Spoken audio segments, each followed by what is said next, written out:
Hello, beloved. It's me, James, and it's time for us to do sacred reading together. We are in the Hebrew Bible book of Ruth, chapter 2. I had originally planned for us to read verses 4 through 9, but today I think we're just going to read verse 4. I took a look at it just before I started reading and thought, I think we can get away with just the one verse. At least give it a try. If you don't know what sacred reading is, if this is your first time joining us, I want you to know exactly what sacred reading can be for you. Now, first of all, I'm going to lay out some guidelines that I find helpful for me, but you can do Lectio Divina or sacred reading the way you wish. When I do it, I choose a sacred text. Many times it's a Bible text, but it could also be any mystical writing or other kind of writing that I consider to be sacred. And I listen for the echoes of spirit in the writing. What is speaking to me? What's calling out to me? What's inviting me to a deeper place? And so I listen for a word, a phrase, an image that rises. It might be a word of encouragement. It might be a word of calling me out and inviting me to reflect on what I'm doing with my life. It might be an invitation to a new practice or a way of seeing things that I hadn't before. In any case, sacred reading, it can be especially helpful in times when we might be struggling to figure out exactly what to say, perhaps in prayer or in our lives, and we're looking for some sense of presence, of guidance, of connection. And for me, sacred reading does just that. I encourage you, if you do sacred reading, to choose your text, to make it a short text, because that way you can really try to plumb the depths of what it might have to say to you. You can always move on if that first short text doesn't really speak something that you need to hear. If you need to stretch it out, you can read another. It's not about the rules. It's about opening yourself to the Spirit's movement. So if one verse, one sentence doesn't work, read some more. If one works, then it's a good place to stop. It's not a rush to get through. It's taking your time to listen. So I read it aloud to myself 3 times. We don't do that here in this weekly kind of episode that we do of sacred reading. We just read it once. We sit with it for a second. You can tune away at that point, or I will share any reflections that come to me from the passage, not because they're the only ones, but because they're the ones that rose for me, and perhaps they'll inspire you to see how you listen to a text and maybe hear what you need to hear in any given moment. Again, we're taking a look at Ruth chapter 2, and today we're just looking at verse 4. Now, I'm going to set the scene before I read it, just because you may not remember, this may be your first time coming. We have heard the story of Naomi and her husband, Elimelech, and their 2 sons. There was a famine. They moved to Moab so that they could provide for each other and take care of themselves, moved on. While they were there, both of the sons got married to 2 Moabite women. Naomi's husband, Elimelech, died, and Naomi's 2 sons died, leaving her and the 2 daughters-in-law together, Orpah and Ruth. The name of the book, Ruth. Naomi knows that she needs to go back to Bethlehem, where she's from, because women didn't have access to taking care of themselves financially in the time of this writing. They needed to be attached to a brother, an uncle, a father, a husband, someone who would help provide for them. That's just the way that it was. Whether you think it's right or wrong, that's the setting in which this is written. And so they ultimately, Orpah stays behind in Moab. And while Naomi encourages Ruth to do the same, Ruth comes with her. And so they have arrived back in Bethlehem, And we left off the last time with Ruth going out to glean in the fields, a practice of following behind the harvesters and picking up any grains that were left, that were missed. And so that's where we find our story having left off.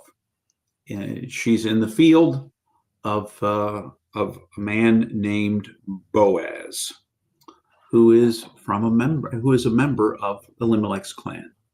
So let's listen together for what we may hear in verse 4 from the book of Ruth in chapter 2. It so happened that Boaz had just returned from Bethlehem. He greeted the harvesters by calling out, "The Lord be with you." They shouted back, "The Lord bless you."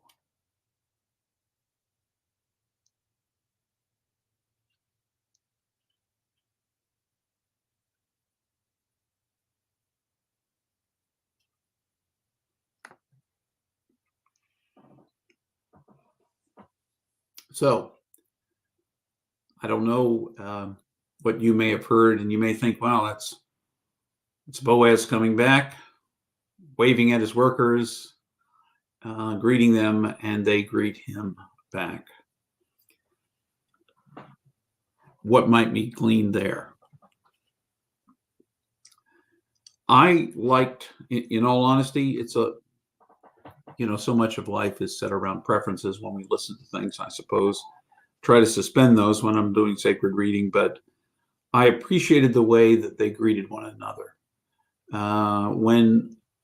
When Boaz returns and sees his workers, his words are a word of greeting, but they're also a word of blessing. The Lord be with you. And the worker's response is one of a blessing back. In fact, directly, the words are, "The Lord bless you." That relationship or that sense of connection that I hear there, where we bless one another, where it's not merely perfunctory to greet one another, to say hello to one another, but moves beyond the niceties of civil society toward an encouragement, a word of blessing, wanting the divine to bring the very best to the one with whom you're speaking. Now imagine, see, to me that represents kind of an attitude. Now you may say to me, and it may very well be true, if this were a deep Bible study, you might say to me something like, "Well, James, the Lord be with you," might have simply been the way of greeting, along the same way that most of our Arabic Muslim sisters and brothers, say "Salam alaikum," peace be upon you. It could have just been an everyday greeting, and maybe it is for them.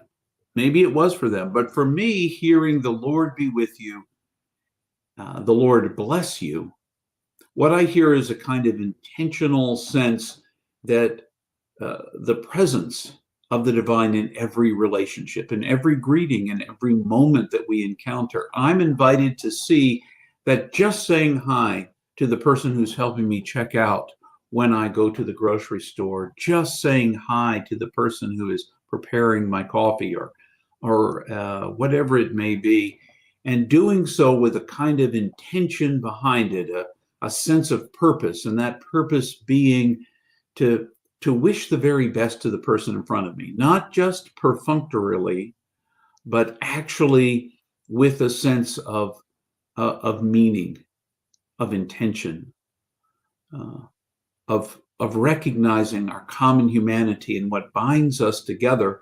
From my perspective now, as a person who follows the path of Jesus, but from my perspective, what binds us together is that sense of belonging to one another, of connecting to one another, And so I love that greeting. I love the way that greeting sort of brought a sense of blessing and connection, relationship into those moments, between the boss and the folks who worked in his field. But there was still a sense of connection, of belonging together, of community. And I guess I could wish for more of that in my everyday life, to be more intentional about setting that up when I greet people. Not just to say hi, but say hello to really discover that sense of connection I feel with the other to whom I find myself speaking. Just a thought for today that arose for me from this reading in Ruth. Next week, we'll pick up with Ruth chapter 2. We will pick up with verse 5. That was originally part of today's plan, but I saw the one verse and thought it might be worth looking at. Remember, whatever you find in the passage, if you go and read it by yourself, that you are infinitely precious and unconditionally loved for the gift you already are. Thanks so much for joining me for Sacred Reading today, and I wish you the best.